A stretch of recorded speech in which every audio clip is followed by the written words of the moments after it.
මණ්ඩකලපුව දිස්ත්‍රික්කයේ ප්‍රධාන විහාරස්ථානයක් වෙච්ච චෙන්කලඩි ප්‍රාදේශීය ලේකම් කොට්ටාස එකක් වෙන ඒ පහ මාර්ගයේ කිලෝමීටර් 3ක් දුරට යනකොට තිබිච්ච පුරාණ රජමහා විහාරස්ථානය විනාශ කරලා තිබෙනවා.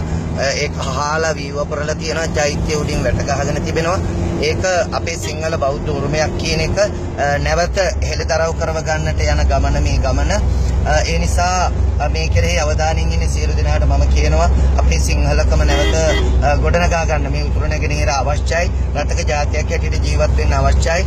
සිංහල බෞද්ධ ජනතාවට තියෙන ප්‍රධාන ප්‍රශ්නත් මුල් කරගෙන මේ සමස්ත නැගෙනහිර පළාතේම සිංහල බෞද්ධයාට වන කරන අසාධාරණකම් පෙන්වා දෙමින් අපට නිදහසේ ජීවත් වෙන්න ඉඩ දෙන්න කියන ඉල්ලීම කරන්න තමයි අද දවසේ අපි මේ උත්සාහ ගන්නෙ.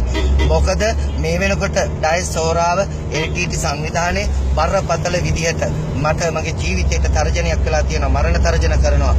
ඒ කරන්නේ මේ සිංහලකම මම නැවත මේ බෞද්ධ උරුමයන් සිංහලයාගේ දේපල මේ නැවත අපේ උරුමයට ගන්න දරන උත්සාහය නිසා. ඒ නිසා මම ඒකට යටහත් පහත් වෙන්න සූදානම් නැහැ.